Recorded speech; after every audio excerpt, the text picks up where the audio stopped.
Selamat malam para netizen dimanapun kita berada, salam inspirasi bagi kita semua. Ini menarik begitu ya, tunjuk Luhut pimpinan Satgas Investasi IKN, Jokowi pusing mikirin investor.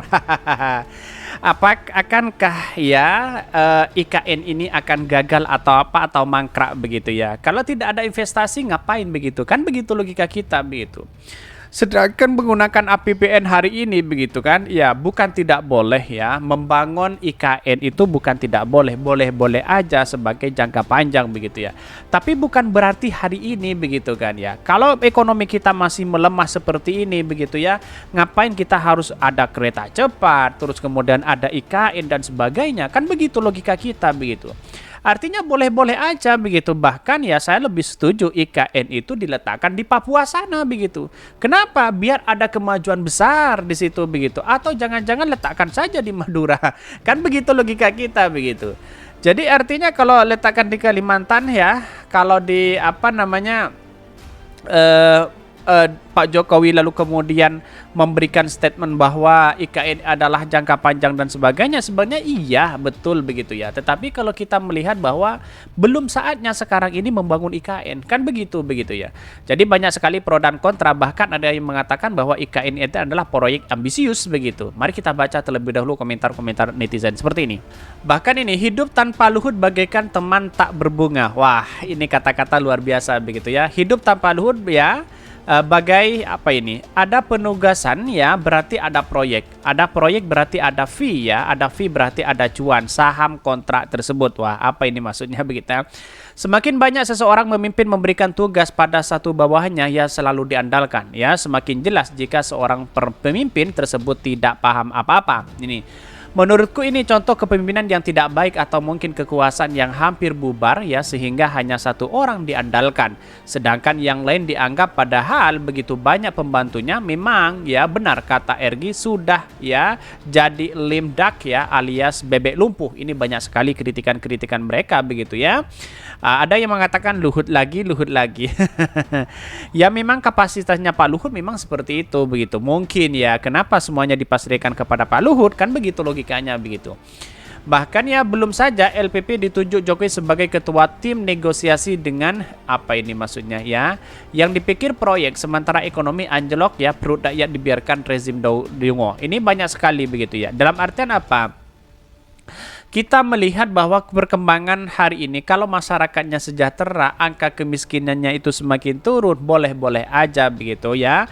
Apalagi mengalami defisit luar biasa begitu ya, BUMN ya, triliunan begitu ya kerugiannya, dan bahkan ya sebenarnya gampang saja begitu ya. IKN itu sebenarnya boleh dilakukan ya. Tetapi bukan saatnya hari ini begitu. Saya setuju sekali ketika IKN ini dipindah begitu, tapi bukan berarti hari ini begitu. Mau dipindah dimanapun begitu. Tapi saran saya, kalau memang ini apa namanya negara, daerah-daerah yang kemudian yang tertinggal di situ, lalu kemudian seperti Papua dan sebagainya begitu kan, diletakkan di situ, baik begitu kan. Artinya apa? Artinya ibu kota ada di situ begitu. Jadi mungkin transaksi ekonomi semakin baik di situ kalau memang itu dilakukan begitu ya. Bahkan ini saya kaget, heran dan terkejut, kok si Luhut lagi, emang pembantu menteri di sana itu nggak ada yang bisa ya. Semakin menunjukkan lemahnya Jokowi dalam memimpin. Buktinya dia nggak bisa temukan orang pinter untuk membantu kerjanya. Ini banyak sekali kritikan, tetapi mari kita baca ya terlebih dahulu ya beritanya seperti ini. Ini beritanya ini agak menarik begitu ya. Tunjuk Luhut pimpin Satgas Investasi IKN, Jokowi pusing mikirin investor. Benarkah seperti itu ya? Bisa jadi karena tak kunjung ada investasi yang nyomplung ya di ibu kota negara IKN Nusantara Presiden Joko Widodo ya, atau Jokowi dilanda galau ya. Ujung-ujungnya Presiden menunjuk Menko Kemaritiman dan Investasi ya, Marves Luhut Binsar Panjaitan, ketua tim percepatan investasi IKN Nusantara ya. Padahal sudah diobral sana sini begitu ya, sana sini diobral, terus kemudian bahkan ya bebas pajak sekitar 50 tahun kalau nggak salah begitu ya. Ini kan aneh banget begitu. Kalau nggak salah apa 15 tahun apa 50 tahun begitu ya. Kurang lebih seperti itu begitu ya. Tetapi di sini disebutkan ya, bahkan ya kalau memang Pak Jokowi galau terhadap ini bisa saja seperti itu begitu ya. Karena tidak ada investasi. Siapa yang mau berinvestasi di situ kalau keadaannya banjir di situ begitu. Kemarin kan ada berita banjir, terus kemudian ya masih lahan seperti itu begitu ya. Kasihan warga di situ begitu. Masyarakat yang menjadi dampak begitu. Ini padahal jabatan untuk Luhut, sapaan akrabnya, sudah bertumpuk-tumpuk mulai dari ketua Satgas Covid-19, ketua Komite Proyek Kereta Cepat hingga ketua pengarah Satgas Tata Kelola Industri Sawit. Kini dibebani oleh lagi pemimpin ya, memimpin tim task force ya untuk mendatangkan investor ke IKN Nusantara. Bahkan dibentuk juga tim task force ya khusus yang diketuai oleh Menko Marves Luhut Binsar Panjaitan akan ya mengkoordinir interdep ya antara kementerian dan juga semua lembaga terkait sehingga proses percepatan investasi di IKN dapat berjalan lebih dan efisiensi lagi, kata Kepala Otorita IKN Nusantara Bambang Susantono ya. Bahkan Bambang menambahkan pemerintah juga membentuk tim task force ya di bidang pertahanan ya. Hal ini dilakukan agar persoalan tanah yang ditawarkan ke investor dapat jelas sehingga investor bisa merumuskan rencana bisnis yang lebih tajam.